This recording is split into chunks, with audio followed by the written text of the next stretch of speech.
মাঝে মাঝেই আমি ভ্রমণের গল্প বলতে চাইবো আমার এই চ্যানেলটিতে। হ্যাঁ, বিচ্ছিন্নভাবে ভ্রমণের আলাদা ইউটিউব চ্যানেল আমি খোলার চেষ্টা করেছি, কিন্তু একেবারে রেগুলারলি দেওয়া হয় না বলে সেখানেও হয়তো থাকবে, কিন্তু এখানে গল্প ছলে আপনাদের কিছু ভ্রমণের গল্প বলতে চাই। যেমন আজকে দিচ্ছি, যেটি আমরা গত বছর সান ফ্রান্সিসকো থেকে লস অ্যাঞ্জেলেস যাবার পথে একটা দারুণ এক জায়গায় মন্টারি, সেই জায়গাটিতে বিকেল কাটিয়েছিলাম আমার পরিবার সহ, আমার স্ত্রী সন্তান সহ। সেই জায়গার ছোট্ট একটি বর্ণনা এবং দৃশ্যর সাথে সংযোগ করে এটি একটি ভিডিও ব্লগ বলতে পারেন, ভিডিও আলোচনা বলতে পারেন, কিংবা ভ্রমণের গল্প বলতে পারেন। চলুন দেখে আসি।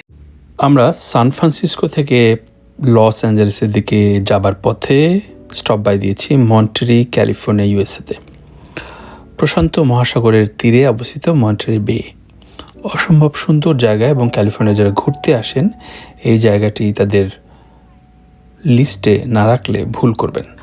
আমিও ছবির পোজ দিচ্ছে প্রশান্ত মহাসাগর তীরে, এবং যেই দৃশ্যটি দেখতে পাচ্ছেন সামনে একটা অ্যালবাট্রস পাখি, একটু জুম করে আমরা দেখতে চাইলাম। দারুণ অদ্ভুত মোহনীয় এক দৃশ্য। চলুন এই দৃশ্য দেখতে দেখতেই ইতিহাস সম্পর্কে জানা যাক ছোট্ট করে। 1970 সালে স্প্যানিশ অভিযাত্রী ও ধর্মযাজকরা এখানে কিন্তু দুর্গ অর্থাৎ প্রেসিডিও প্রতিষ্ঠা করেছিলেন, এবং সেটি ছিল মন্টারি অর্থাৎ স্প্যানিশ ক্যালিফোর্নিয়ার রাজধানী।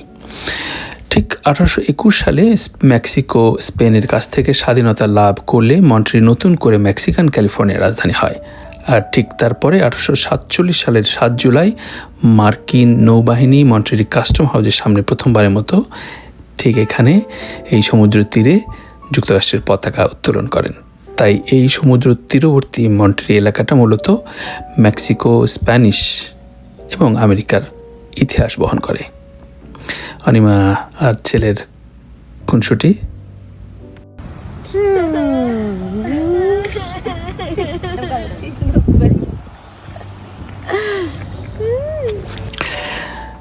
দেখতে পাচ্ছেন ক্যানারি রো কোম্পানি, এটা নিয়ে একটা মজার তথ্য রয়েছে।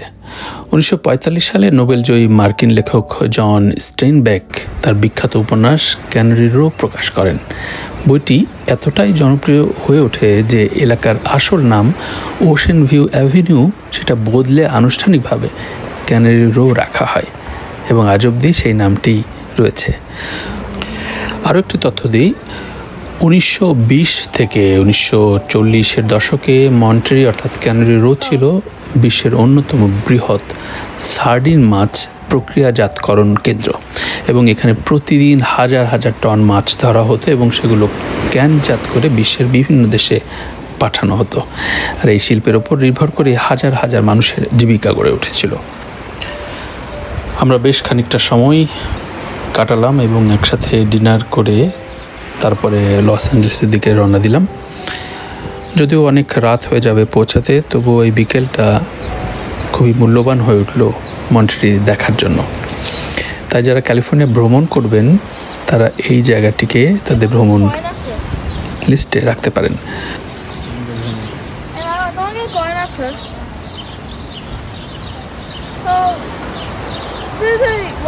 আমি কেন জিজ্ঞাসা করছি যদি এর একটা টেলিস্কোপ আর উপরে জিনিস দেখা যায়।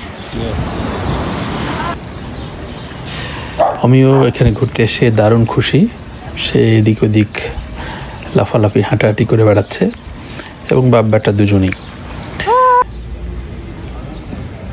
ডিনার করবার আগে আমরা একটু ঘুরে দেখার চেষ্টা করছি, এবং এখানে প্রচুর গিফট শপ রয়েছে। আর অনিমা যেখানে রয়েছে ঠিক সেখানে সে গিফট শপে যাবে না, এটা তো একেবারে অবান্তর।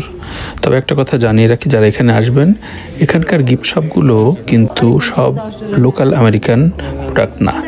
এখানে মেক্সিকো, নেপাল, জাপান সহ বিভিন্ন দেশের শোপিসগুলো রাখা হয়, এবং হ্যান্ডমেড এই দারুণ দারুণ জিনিসগুলো দেখতে পাচ্ছেন এগুলো কিন্তু অধিকাংশই আমেরিকার বাইরের।